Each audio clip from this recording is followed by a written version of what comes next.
King Charles unveils Windrush portraits in hope Britain will always embrace differences. Monarch commissioned 10 paintings to mark the legacy and achievements and profound impact of its generation for the 75th anniversary.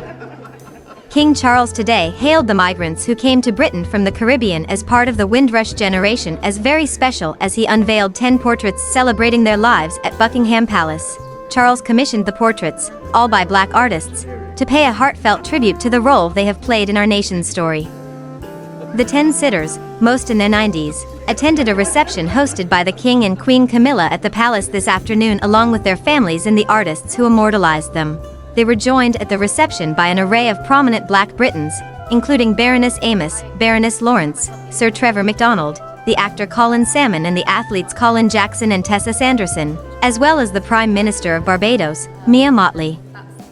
As the King and Queen toured the pictures, Charles told one of the sitters, Alfred Gardner, 97, that the portraits will be a most wonderful record of a very special generation. For Gardner, who came over on the HMT Empire Windrush in 1948 and spent his working life in the engineering industry in Leeds, it was an almost overwhelming experience. Stepping off the Windrush, he said, felt like yesterday. He added, 75 years? It can't be. Gardner, who served in the RAF in the Second World War as a mechanic before returning briefly to his native Jamaica, said his 20-year-old self would never believe that he would one day be standing next to his portrait in Buckingham Palace.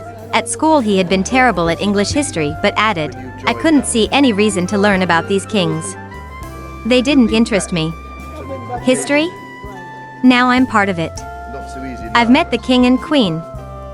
Gardner, who has 8 children, 16 grandchildren, 25 great-grandchildren, and 1 great-great-grandchild, said racism had been rife in Britain in his early days. He explained, you couldn't get away from it.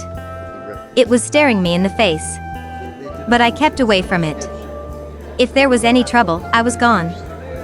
Another sitter, Lasita Reed, 92, who came from Jamaica in 1957 and spent most of his working life in factories in Newport, Wales, said he had been told about the portrait project by a friend. They talked about it in the pub one evening, and within a few days, he was having a meeting with the artist. His portrait by Sir Jatukwai Claudi is a dramatic picture which shows his suit merging with the background, to symbolize how Reed has made Britain his home. Reed, almost lost for words, said about the first time he saw it in the palace, I couldn't believe it when I walked in here. Brilliant. He said Britain was a very different place when he first arrived. You had to play tough with the teddy boys. I lived through it. I got to fight back. Back then it was very rough, he added.